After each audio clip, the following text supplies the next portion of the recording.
Canada and Australia follow remarkably similar paths. We've built on the enduring strengths which we inherited from our European ancestors, added the common experience of multicultural immigrant nations, and sought to achieve reconciliation with our First Peoples. Of course, Canada and Australia have also borrowed and adapted the traditions and institutions of British government and American federalism, as the Leader of the Opposition noted. I can't help but notice, however, that you've done a much better job than us with at least one of our Westminster institutions, the Upper House. As one... I see there's division of opinion on that. As one Canadian political scientist I know likes to say, when we look at Australia, we suffer from Senate envy.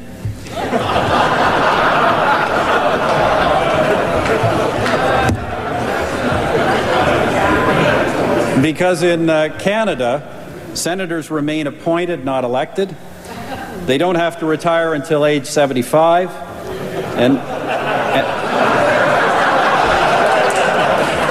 And may warm their seats for as much as 45 years. So by the nature of the system, they're not accountable to voters. So it's a rare pleasure for me to be among senators who are elected by the people that they represent. The mandate to govern, when it is given directly by the people, is a great honor and a great responsibility. It's the very essence of responsible government, and it is the minimum condition of 21st century democracy. And Canadians understand that our Senate, as it stands today, must either change or, like the old upper houses of our provinces, vanish. We have much to offer others. We are stable, prosperous, peaceful democracies. We are free, open, pluralistic societies. At home, we share an overriding belief in giving all of our citizens a fair go. That's why we have a large and growing middle class to which hundreds of millions of people in the developing world aspire to belong. Abroad, we're committed to free and fair trade, helping those in need, and defending global security. We have fought and sacrificed for just causes, but we have neither the capacity nor the will to conquer or to dominate. We are fast friends of, but fiercely proud of our differences with our other strategic cousin, the United States. In sum, our two countries genuinely aspire to the highest ideals of civilization, however imperfectly we sometimes achieve them. For all these reasons, I believe Canada and Australia are uniquely able to serve as a force for positive change in this troubled world. And we should commit ourselves to the service of that cause together. I do not suggest or embrace this duty lightly. It is guided in part, as Prime Minister Howard mentioned, by the somber anniversary that we're marking today. September 11th, 2001 was truly a day that shook the world. 6 years on, the horrific images from that morning still evoke anger, sorrow, and as intended, terror. The buildings may have been American, but the targets were every one of us. Every country and every person who chooses tolerance over hatred, pluralism over extremism, democracy over tyranny. We have been struck again and again in London, Madrid, India, and many other places, including, of course, Bali. Canadians mourned your losses, and we redoubled our efforts to stand with you. Because 24 of our citizens died in New York on 9/11, and 70 Canadian soldiers and one of our diplomats have fallen in Afghanistan, as well as a Canadian carpenter, murdered by the Taliban after he built a school for the children of a remote Afghan village. So both our countries have been bloodied by terror, and both of us are doing our part to confront and to defeat it. Both of our countries are committed to working together. As Prime Minister Howard said in his address to our Parliament last year, and I quote, "Not only for the betterment of Australia and Canada, but for the betterment of all the peoples of the world. This cause is noble and necessary. Because as 9/11 showed, if we abandon our fellow human beings, to lives of poverty, brutality, and ignorance. In today's global village, their misery will eventually and inevitably become our own. And friends, we should not underestimate either our capacity to influence events or to influence others. At enormous human and financial cost, we have both built solid reputations as defenders of freedom, democracy, and human rights. We've worked closely to build multilateral institutions and establish international law.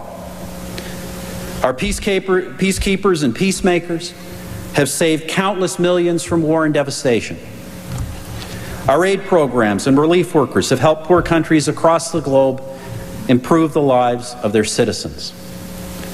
And our histories have set an inspiring example that is symbolized by this great institution.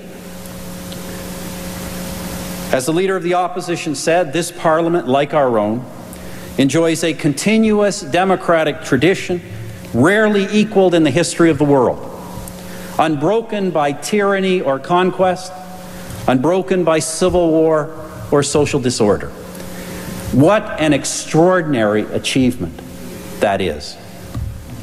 We were buffeted by the same forces of economic depression, social unrest, and political tension that drove other countries over the brink to political authoritarianism, economic collapse, and much worse.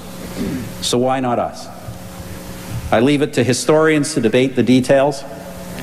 For me, two strengths clearly shine above all of the rest: our democratic spirit and our devotion to equality of opportunity. Democracy is more than free elections, as essential as those are. It is a conviction, a habit of mind, an instinctive sense of fairness, self-restraint, and compromise. Our democratic spirit gives us the confidence to meet new challenges and to strike out in new directions. Equality of opportunity springs from the same principles. It's about removing the roadblocks that prevent others from getting ahead in life, creating economic conditions that reward hard work, providing a safety net and access to social services, and keeping taxes low and fair for everybody. In recent years, both of our economies have enjoyed very strong growth. I know that Australia has been on a prosperous roll for a decade. I just urge you, as I urge my countrymen, to never think that that happened by accident. It had everything to do with prudent policy choices, far-sighted leadership, and careful fiscal management. I believe that one of the great dangers facing both of our countries today is complacency about our economy. Complacency because many of our citizens have long forgotten or have never experienced economic recession. But we cannot take this prosperity for granted. We face unprecedented new competition from emerging economic giants like China and India. It's more difficult than ever to make the right and sometimes very difficult policy choices, because the wrong choices could unravel our progress and prosperity more quickly than many people would care to believe. And the world needs us to continue to serve as powerful models of prosperous and compassionate societies, independent yet open to the world. That is the Canadian way and the Australian way. I've heard a suggestion for a new metaphor to describe the relationship between our two countries. That metaphor is bookends, spaced well apart, but holding together a vast store of knowledge and expertise and experience, not just for ourselves, but for all of those who aspire to share it. But perhaps the comparison to family, in my view, is still the best one. So as proof, let me conclude with a somewhat amusing anecdote from one of my predecessors, Lester Pearson. In the 1940s, he was a young diplomat in Ottawa, and one day he found himself with your Prime Minister, J.B. Chifley, the young Princess Elizabeth, and her infant son, Charles. At the time, Canada-Australia relations were, I gather, in a somewhat strained condition. So when Pearson wrote of the encounter in his diary, he said the following, and I quote, "I hope that relations were not further disturbed by the fact that I was able to make the baby laugh while Chifley was not." Ladies and gentlemen, that sounds very much like family to me. I want to thank you once again for the wonderful opportunity to address you, to share this close relationship that we have as countries. Merci beaucoup, and God bless both of our great nations.